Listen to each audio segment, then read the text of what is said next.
बिस्मिल्लाहिर्रहमानिर्रहीम। अस्सलाम वालेकुम। देसी ब्यूटी टिप्स में खुश आमदीद।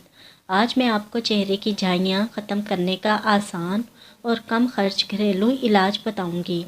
इससे पहले मुफीद और मालूमाती वीडियोस के देखने के लिए मेरा चैनल सब्सक्राइब कर लें और बेल आइकन को दबा दें ताकि हर नई वीडियो आप तक बआसानी पहुंच सके।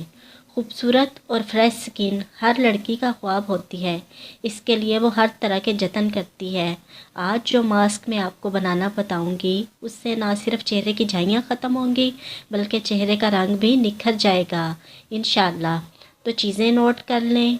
इस मास्क के लिए आपको चाहिए 2 अदद बादाम का पाउडर, आधा चम्मच काफूर का पाउडर, 1 चुटकी हल्दी, 1 चम्मच माल्टे के छिलकों का पाउडर, 2 चम्मच गुलाब का अर्क और नींबू के रस के चंद कतरे। इन सब चीज़ों को मिक्स करके रख लें और दिन में सुबह शाम 2 बार चेहरे पर लगाएं। 20 मिनट लगा रहने दें, फिर इसको ताज़े पानी से धो दें। 3 दिन में झाइयों और कील महासों का नामो निशान भी ख़त्म हो जाएगा इंशाल्लाह। वीडियो अच्छी लगी हो तो इसको लाइक, शेयर और कमेंट करें। इजाज़त चाहती हूँ, एक नई वीडियो के साथ हाजिर होंगी। अल्लाह हाफिज़।